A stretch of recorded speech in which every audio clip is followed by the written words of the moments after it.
I have been collecting science books. I like science. And you can ask any of my kids or ask my wife, when I get bored, which isn't too often around our place, I just read science books. I like science. Taught it for 15 years. Even though I'm not teaching it anymore, I still like to study. It's so many neat things to learn. And there's an awful lot of good science in these books. But folks, there are some lies in our science books. I'm not against science. I'm not against schools. I'm not against teachers. My brother's in his 34th year teaching public school. My mom retired from teaching public school. There's an awful lot of good godly teachers in the system. But there's some poison in these books. We're going to cover some of that tonight. Richard Dawkins, who hates creationists, said, "It is absolutely safe to say that if you meet someone who claims not to believe in evolution, that person is ignorant, stupid, or insane, or wicked." Well, Richard, I'll send you a copy of this tape, because I'm going to show you 100 reasons why evolution is so stupid. We need to define a few terms, okay? According to the dictionary, stupid means lacking normal intelligence, foolish, silly, a stupid idea, dull and boring. I think evolution is stupid. Now, my mama used to get mad at me when I used that word, so it's a little hard for me, but Bill said, "Brother Hovind, I want you to preach on 100 reasons why evolution is stupid." Okay, Bill, well, you asked for it, so here goes, all right? Let's define some other terms now. The word evolution has at least 6 different meanings, and I've done 58 debates now, and if you're going to get into a debate on evolution with anybody, you better first define what you're talking about, because this is a very slippery term, okay? First, we have cosmic evolution. That would be the Big Bang. There is no evidence whatsoever for that. We'll get into that in just a moment. Then we'd have to have chemical evolution. See, the Big Bang supposedly made hydrogen. Well, how did we get 92 elements, plus the synthetic ones? I mean, how did the chemicals evolve? They don't talk about that much, but that would have to happen. Thirdly, we'd have to have stellar and planetary evolution. Did you know the stars would have to evolve? There's an awful lot of stars out there, folks, but nobody's ever seen one form. There's enough stars out there that everybody on Earth can personally own 2 trillion of them. We've never seen one star forming. We see them blow up from time to time. It's called a nova or a supernova. We've never seen one form. One professor told me one time, he said, "Well, we calculated in the laboratory that if 20 stars explode near each other, it'll produce enough energy to make a brand new star." I said, "Well, that's brilliant. You got to lose 20 to gain 1. You ought to run for Congress. You could help those guys borrow their way out of debt." Man, first place, that's all theoretical. We've never seen it happen, okay? And I think it is scientifically impossible. See, then we'd have to have organic evolution. That would be the origin of life. How did life get started from non-living material? Now, according to the evolution theory, that would have to happen somewhere along the line, long ago and far away. Life had to come from non-living material.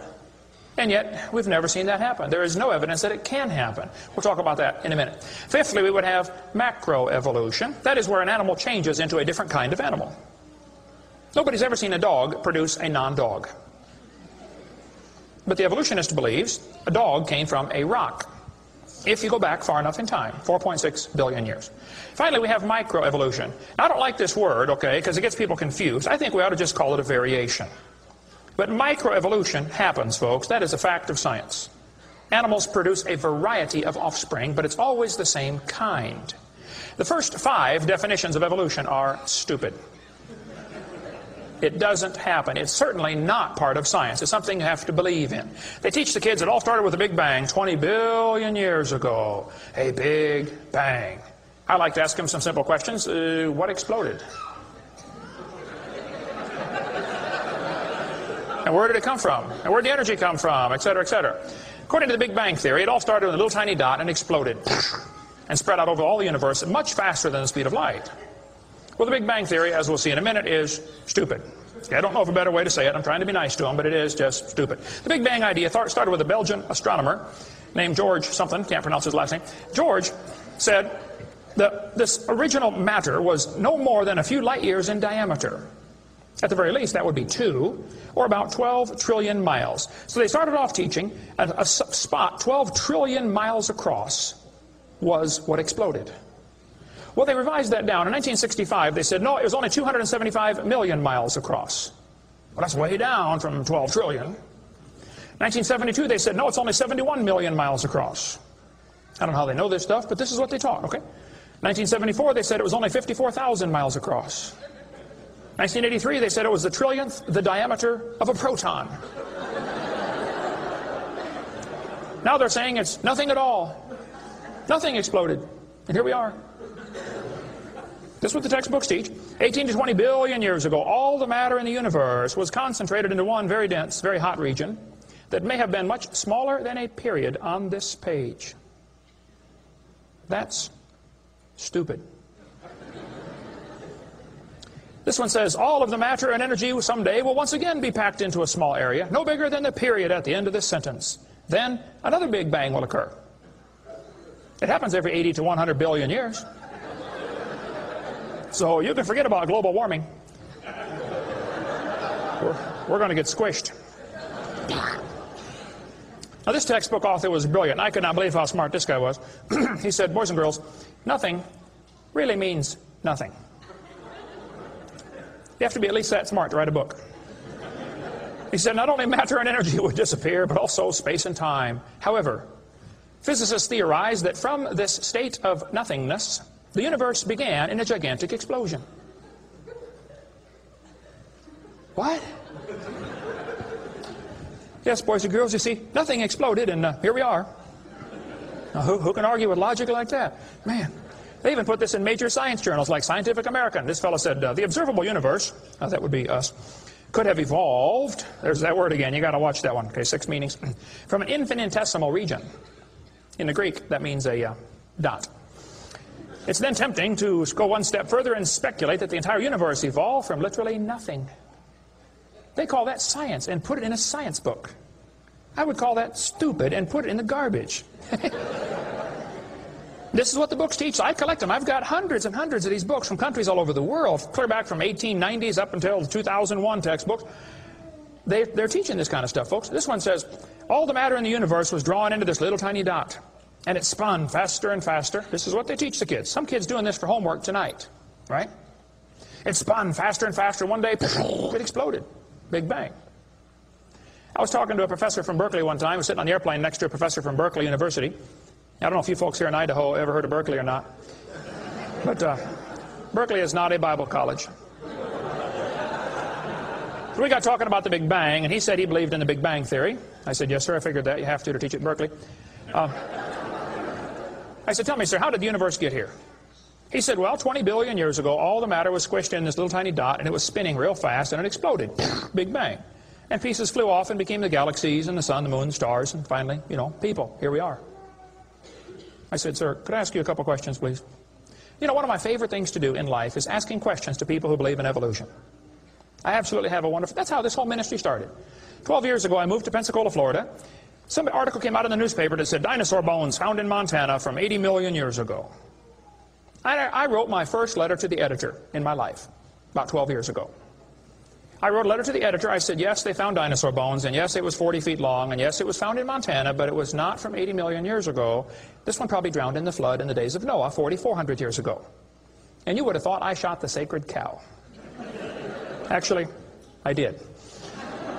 Boy, there began to be quite a battle in the newspaper, letters to the editor flying back and forth, and finally a university called me and asked me to do a debate with one of their professors. Well, I'd never had a debate in my life except with my wife, and I lost those every time. So I was not excited about debating. But I said, well, how do you do it? What do you want? And the guy said, well, you send us 30 questions, and the other guy will send in 30 questions, and we'll discuss those questions for the debate. I said, okay. So I sent him 30 questions. I thought they were perfectly legitimate, fair questions. I said, a woodpecker's tongue goes all the way around the back of his head and comes on top of his left eyebrow, left nostril here. Would you please show me any fossils that have been found, intermediate species between a normal bird and a woodpecker, you know, with his tongue going all the way around his head? What evidence do you have of how this evolved? That question never came up. I don't know what happened to it. But I said, termites chew on wood and they swallow it, but termites can't digest it. It goes into their stomach, and there's little tiny critters in their intestines that actually digest the cellulose. Now, those little critters can't live without the termite, and those termites can't live without those critters. Which one evolved first? I thought it was a fair question, but it never came up. I don't know what happened. I think they lost my list. But anyway, one of my favorite things to do is asking questions to people who believe in evolution. So I asked this professor if I could ask him some questions about the Big Bang. He said, sure, what would you like to know? I said, well, sir, you told me 20 billion years ago all the matter in the universe was squished in this little tiny dot, and it was spinning faster and faster and exploded. I said, where did all this matter come from? He said, well, we don't know that for sure.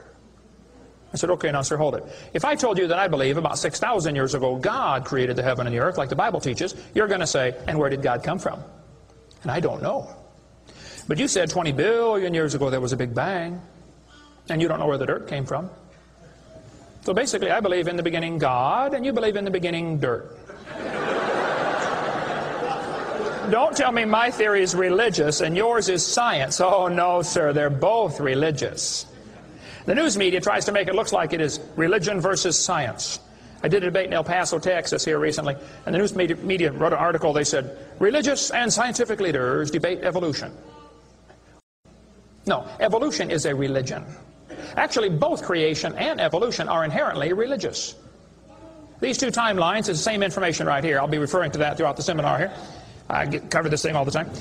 The Bible teaches about 6,000 years ago, God made everything. 4,400 years ago, there was a big flood that destroyed everything. 2,000 years ago, Jesus came.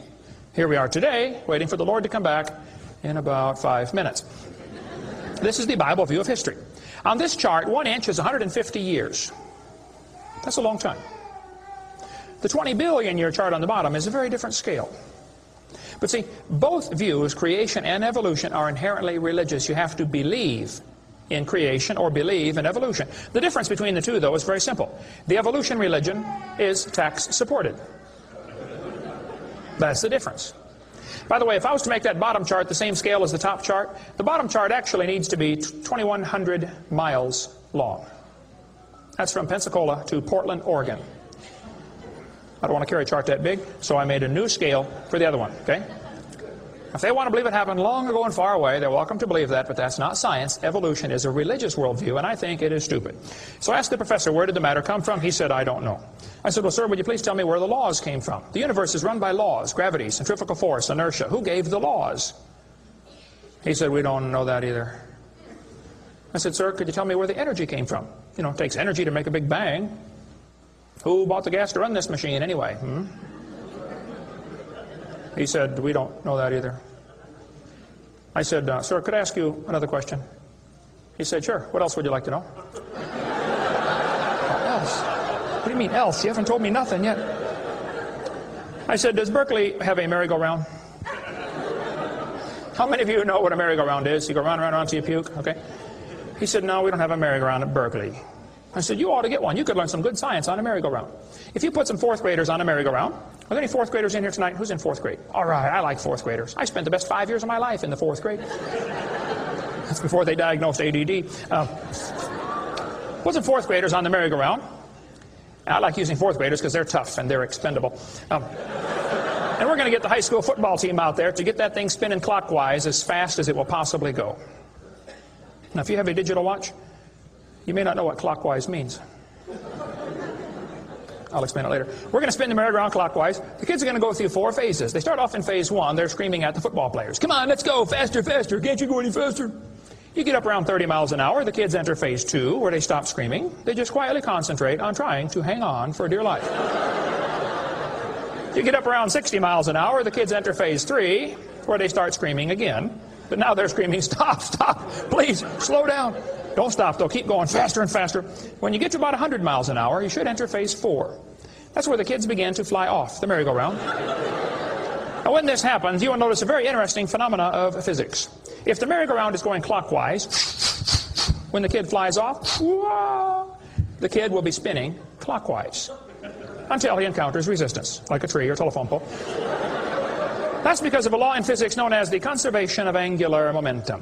You see, if a spinning object breaks apart in a frictionless environment, the fragments will all spin the same direction. It's very simple. It's because the outside is moving faster than the inside. And so it keeps the same direction of spin. The professor said, yes, I understand about the conservation of angular momentum. I said, well, good. I'd like to ask you a question then, sir. If the whole universe began as a swirling dot, like you said, why do 2 planets spin backwards? He said, that's interesting. I said, no, that's more than interesting. It's kind of hard on your Big Bang Theory. Not only that, 6 of the moons are spinning backwards. Why? He said, I don't know. Why do you think they're going backwards? I was hoping he was going to ask that. I said, well, sir, I believe it's very simple. You see, I believe in the beginning God created the heaven and the earth, and God did it that way on purpose, just to make the Big Bang Theory look stupid.